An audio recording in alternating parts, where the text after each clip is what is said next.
Good morning बच्चों, कैसे हैं आप लोग? अच्छे। तो बच्चों, आप लोगों ने पाठ 12 तो पढ़ लिया था। आज हम लोग पढ़ेंगे क्या? पाठ 13। तो पाठ 13 क्या है?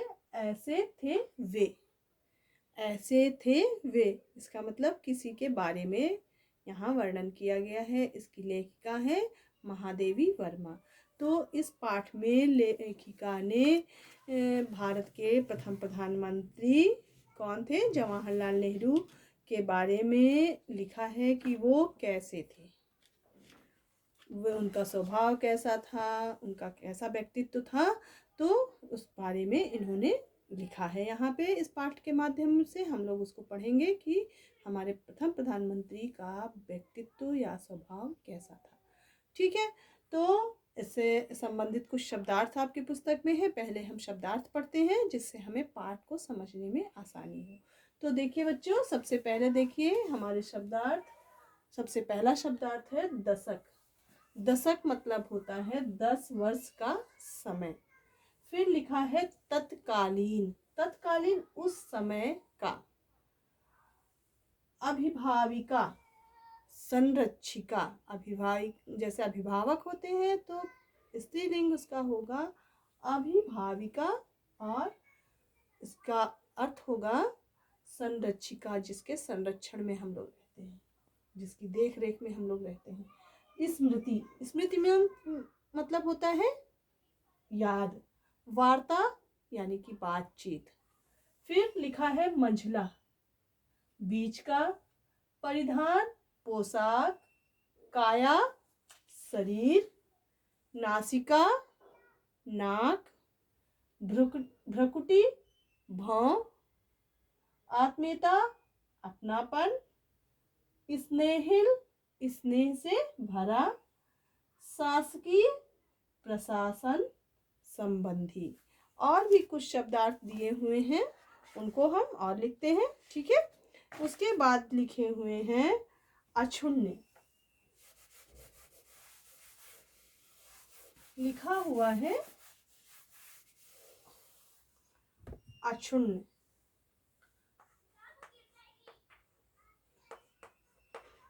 अक्षुण्ण मीन्स होता है ना बदलने वाला, ना बदलने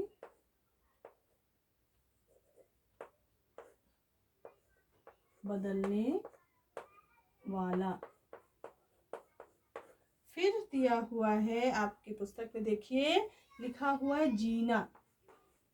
जीना यानी कि सीढ़ी। सीढ़ियों को जीना भी कहते हैं, सीढ़ी। फिर है प्रवीणता। प्रवीणता मीन्स होता है कुशलता या दक्षता। कुशलता या दक्षता, कि मैं इस कार्य में दक्ष हूँ या मैं इस कार्य में कुशल हूँ, ऐसे बोलते हैं ना। तो अब है स्वीकृति। स्वीकृति यानी कि मंजूरी। मंजूरी। उसके बाद है निर्वाह। निर्वाह। निर्वाह है बनाए रखना। बनाए रखना। तो ये आपके पुस्तक में शब्दार्थ है। अपनी कॉपी में सुंदर सुंदर हैंडराइटिंग में आपको ये शब्दार्थ लिखने हैं। अपनी कॉपियाँ समय से पूर्ण करते रहना है कि कभी भी आपकी कॉपियाँ चेकिंग के लिए मांगी जा सकती हैं, जिससे आप सही समय पे उन्हें सबमिट कर सके और टीचर्स आपकी कॉपियों को चेक कर सके। तो अब भी इनके भी, आपकी पुस्तक के भी या कॉपी के भी आपके मार्क्स होते हैं चेक करने पे, तो आप उन्हें समय से पूरा करते रहिए। ठीक है, अब देखिए हमने शब्दार्थ पढ़े। अब आप अपनी पुस्तक में दिया हुआ है लेखक परिचय। तो लेखक परिचय ओपन कीजिए, पेज नंबर 78 पे है। तो आज हम लोग शब्दार्थ और लेखक परिचय पढ़ेंगे। नेक्स्ट डे हम इस लेसन को पढ़ेंगे। इस लेसन में क्या क्या है इस पाठ में, ठीक है, क्या क्या है वो पढ़ेंगे। तो अब आपने शब्दार्थ पढ़े, शब्दार्थ के बाद है लेखक का जीवन परिचय। तो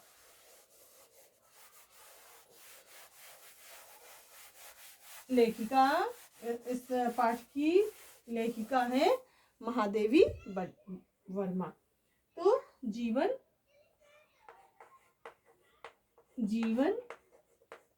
परिचय, ये बहुत ही अच्छी लेखिका थी। इनके ढेरों रचनाएं हैं जो कि बहुत ही अच्छी हैं।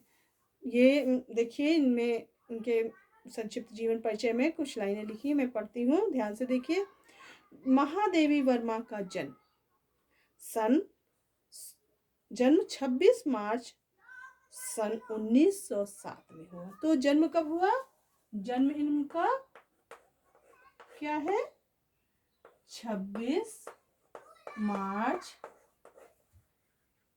1907 में को फर्रुखाबाद में हुआ था। इन्होंने गद्य और पद्य दोनों में सुंदर रचनाएं की हैं। इन्होंने अनेक गद्य रचना और अनेक पद्य रचनाएं लिखी हैं। गद्य आप जानते ही हैं, जैसे कहानी, उपन्यास और एकांकी, ऐसे बहुत सारे रेखा चित्र, संस्मरण, इनके बहुत सारी रचनाएं हैं जो इन्होंने गद्य रूप में लिखी। और अनेकों कविताएं इन्होंने लिखी है, छायावादी कवि हैं। तो इन्होंने बहुत ही सुंदर ढंग से अपनी रचनाओं को में वर्णन किया है। अब देखिए, लिखा हुआ है सन 1956 में भारत सरकार ने उनकी साहित्यिक सेवा के लिए पद्म भूषण की उपाधि से अलंकृत किया। इनकी रचनाएं इतनी अच्छी थी, समाज में इतनी पसंद की जा रही थी कि इनको सरकार ने इनकी जो है सेवा के लिए उन्होंने इनको क्या दिया? पद्म भूषण पुरस्कार से सम्मानित किया इन्हें। यामा नामक काव्य संकलन के लिए उन्हें भारत का सर्वोच्च साहित्यिक पुरस्कार या सम्मान ज्ञानपीठ पुरस्कार प्राप्त हुआ। इनकी एक रचना है यामा, उसमें क्या है? वो काव्य संकलन है। काव्य मतलब यानी कि कविताओं को संकलित करके एक पुस्तक इन्होंने लिखी, ढेर सारी कविताएं उसमें लिखी, या कविताओं के माध्यम से इन्होंने एक काव्य रचना की। तो उससे इन्होंने इतनी पसंद की गई समाज में कि इन्हें क्या किया? सर्वोच्च साहित्यिक पुरस्कार, जो सबसे ऊंचा साहित्यिक पुरस्कार है, ज्ञानपीठ पुरस्कार, वो इन्हें दिया गया।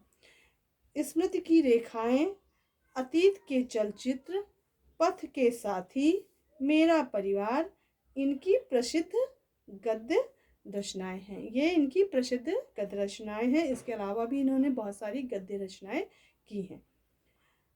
12 सितंबर 1987 को प्रयाग में इनका निधन हो गया। प्रयाग मतलब कि इलाहाबाद में ये रहती थी, और इनका निधन यानी कि इनकी मृत्यु 12 सितंबर 1987 को हो गया। तो इनकी मृत्यु क्या है? 12 सितंबर 1987।